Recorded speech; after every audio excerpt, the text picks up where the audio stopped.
Think that's them?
All right.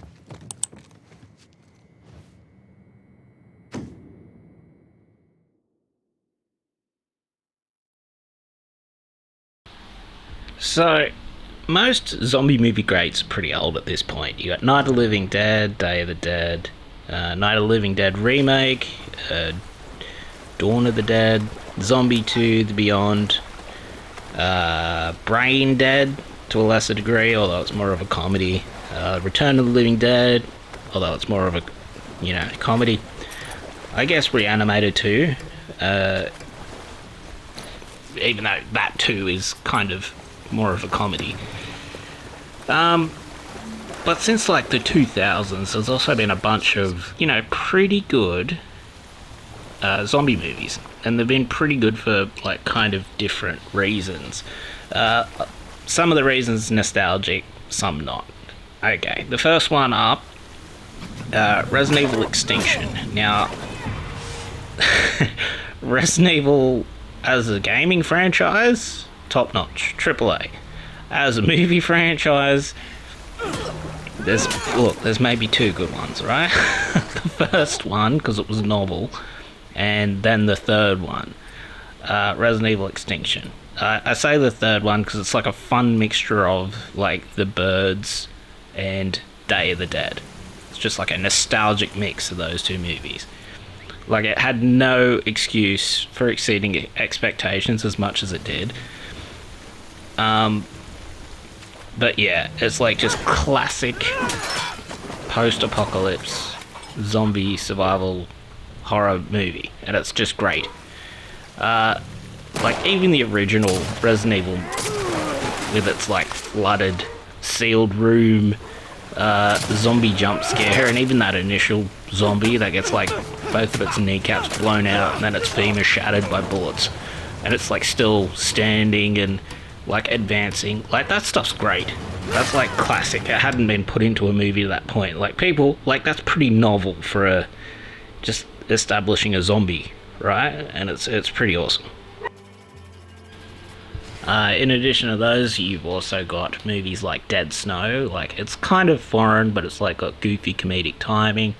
It's got pretty hardcore gore in it as well. Like the dude that gets like ripped into like 4 equal pieces, and just like a bunch of intestine shit, and a bunch of zombies getting chainsawed and shit. Yeah, it's just like a fun little zombie movie. Then you've got like the more semi-realistic ones. You've got the found footage one, Wreck, with its found footage style, and it's, you know, semi-realistic quarantining by government. Like honestly, the government's probably going to do worse than that. If there's some sort of, you know, demon zombie outbreak, which is what that movie was. But like all those are, you know, great little unique movies, and worth a watch in their own right.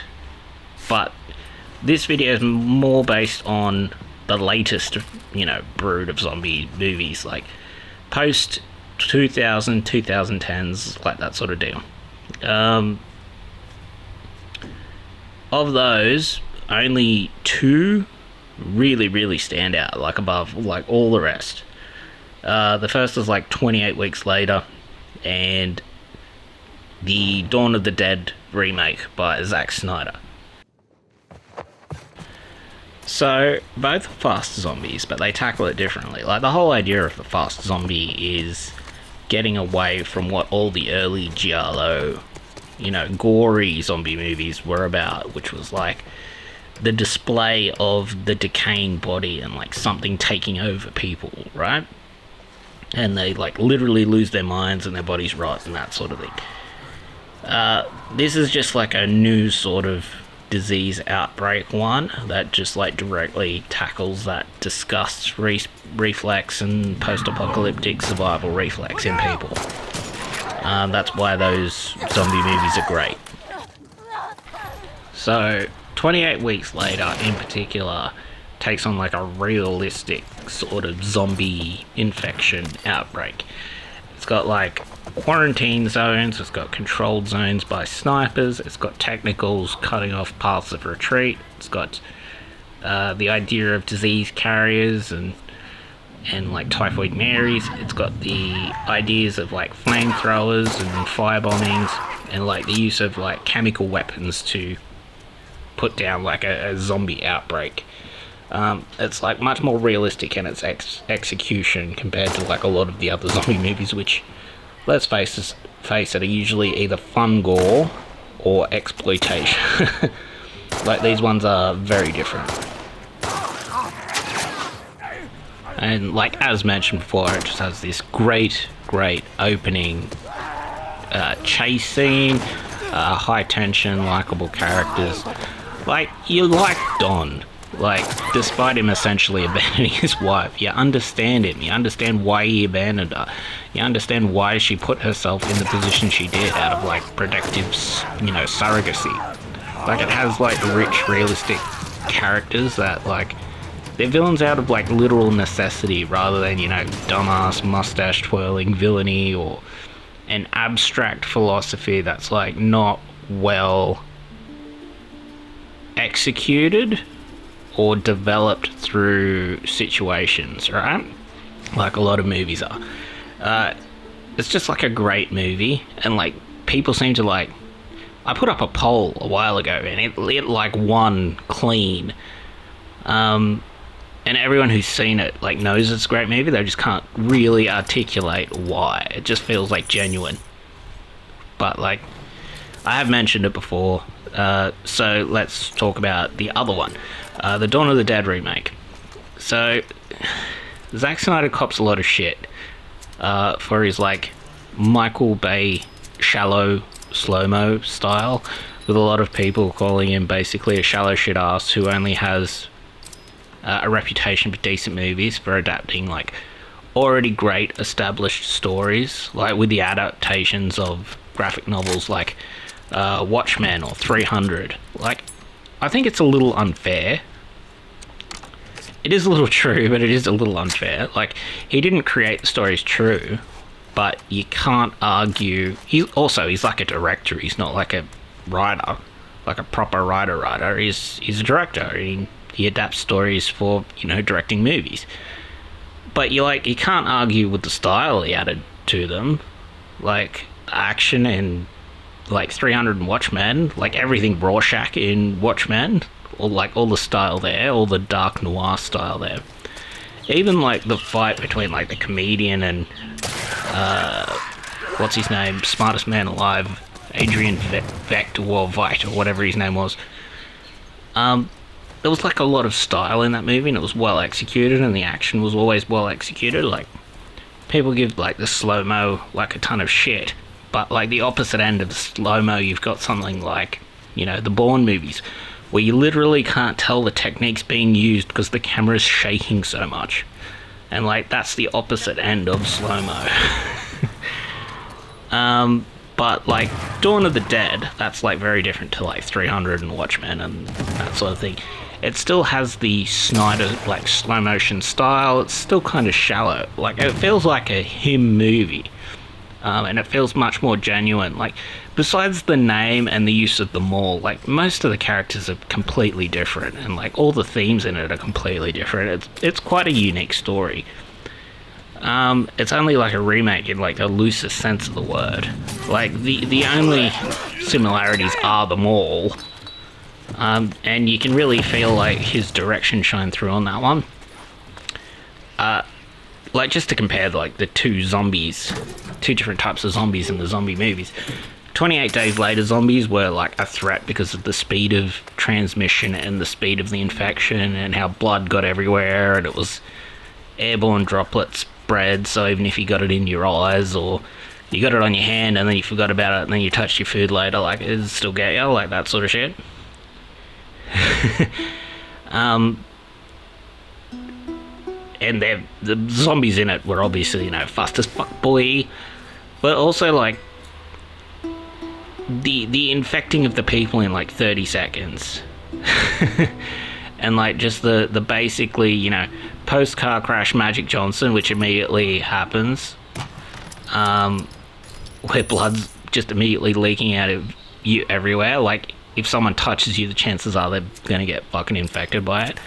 And just how in situations like that, like, everyone stacks up. Everyone tries to leave through the same area at once. Becomes a choke point. You get massive crowds, you get riots, the whole thing.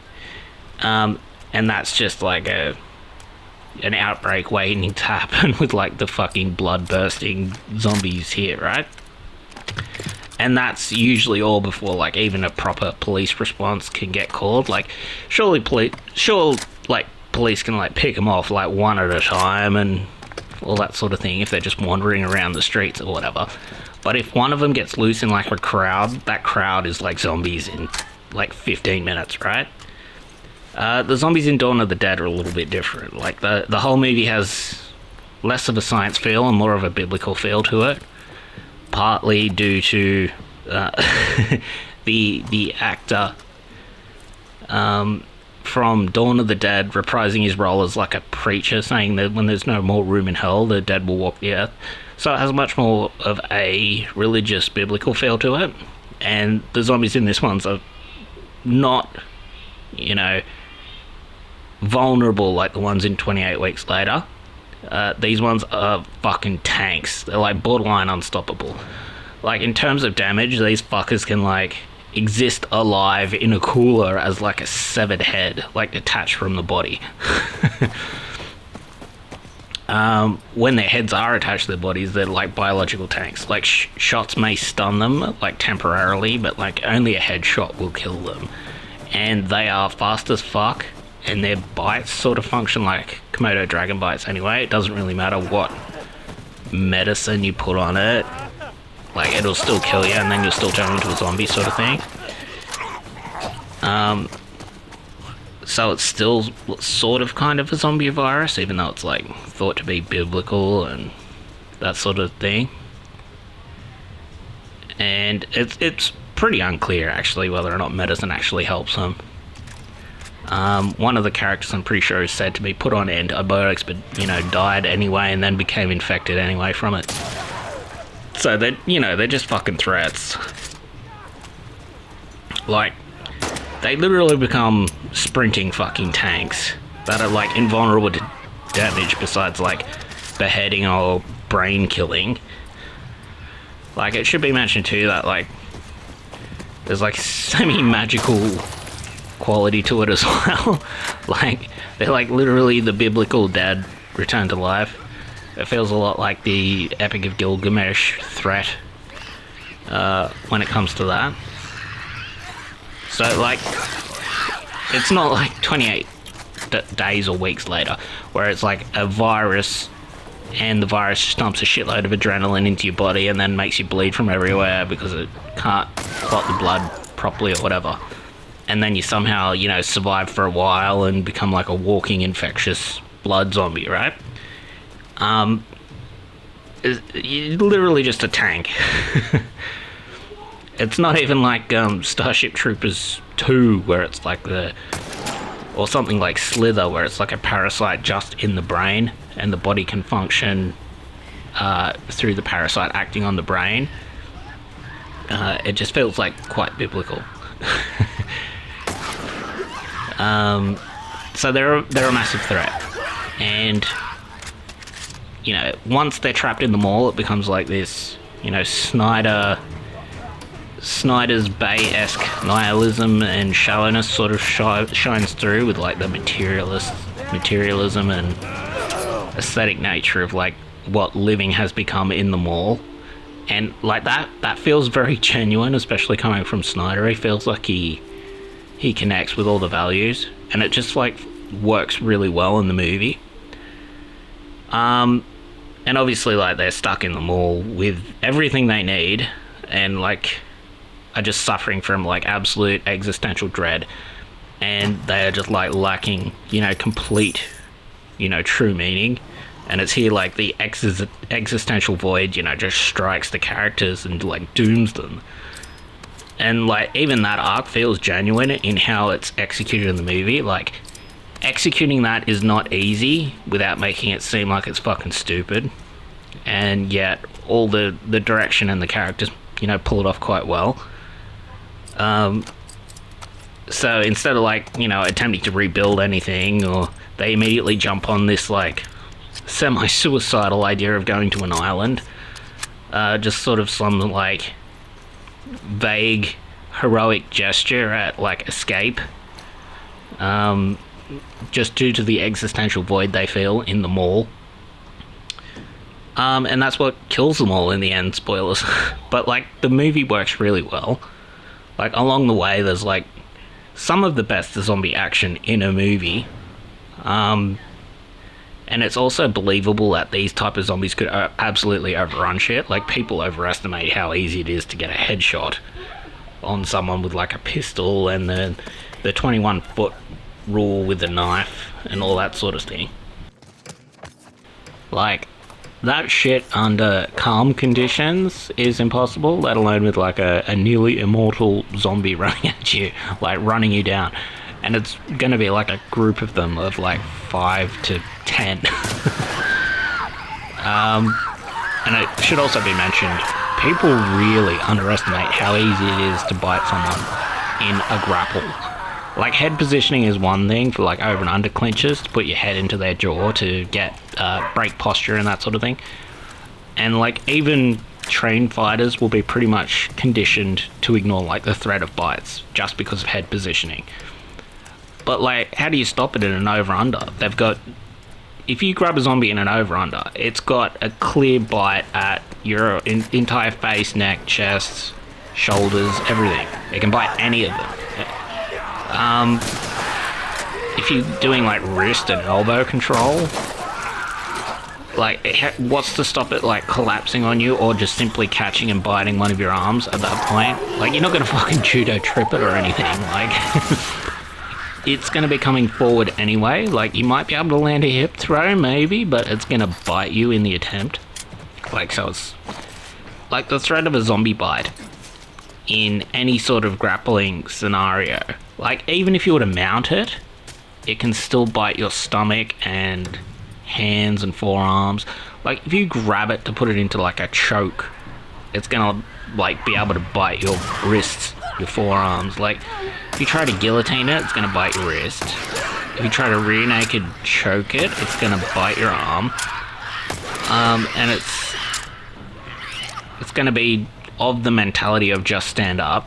It won't matter if you break its arm, it won't matter if you break its leg, if you get its like knee to face the wrong way.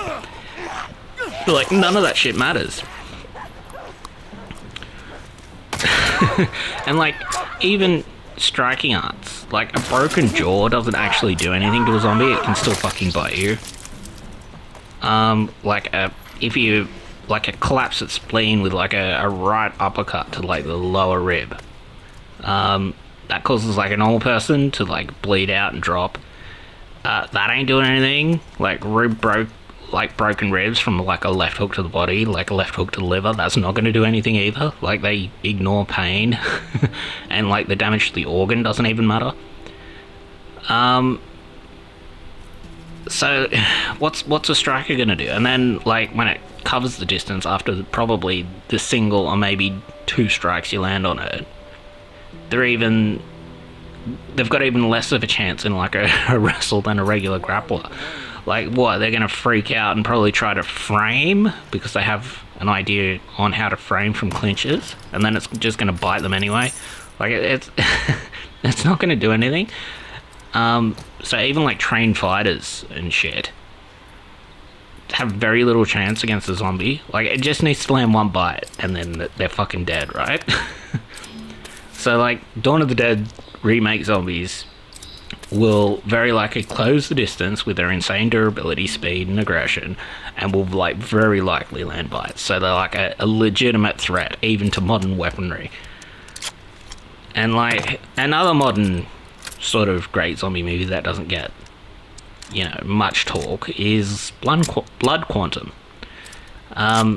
I mean, it shits the bed at a certain point, and that's probably why. But it has a lot of potential up to the point that it does shit the bed. Where it becomes like a meandering sort of post-apocalypse story where the indigenous Canadians start going all colonial and treating the regular Canadians, the regular Caucasian Canadians, as like second-class citizens. I guess to make a point on how hard it is to deal with indigenous peoples. I'm not sure. But the opening, like the cold opening of that movie, just takes its time, and it's like, it's fucking badass. Like, just the cold opening of the guy, you know, catching the fish, gutting the fish, and then they start flopping again. It's like just a great horror setup. And then from there, like the slow unwinding of the sheriff, you know, just driving places and dealing with the shit as it all sort of breaks down and turns to shit. Like, they find the crack lady eating her own baby, then they have to deal with the infected guy in the prison. Like, it's just pretty good execution. Problem is, it just eventually shits itself. There's just like simplistic, one-dimensional arsehole characters at a point. Like with that Lysol character. Like, if that character had like lost a friend or a lover, either to shit quarantine or desperate Caucasians that are being quarantined or something like that, he had like more of a reason just to fuck up all the Caucasians and release the zombie in the camp. He would have been like a more three-dimensional villain.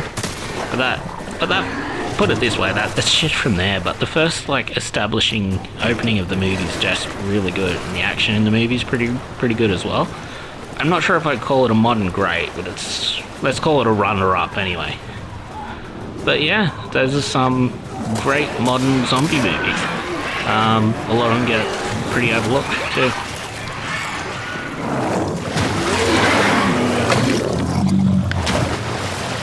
I got it!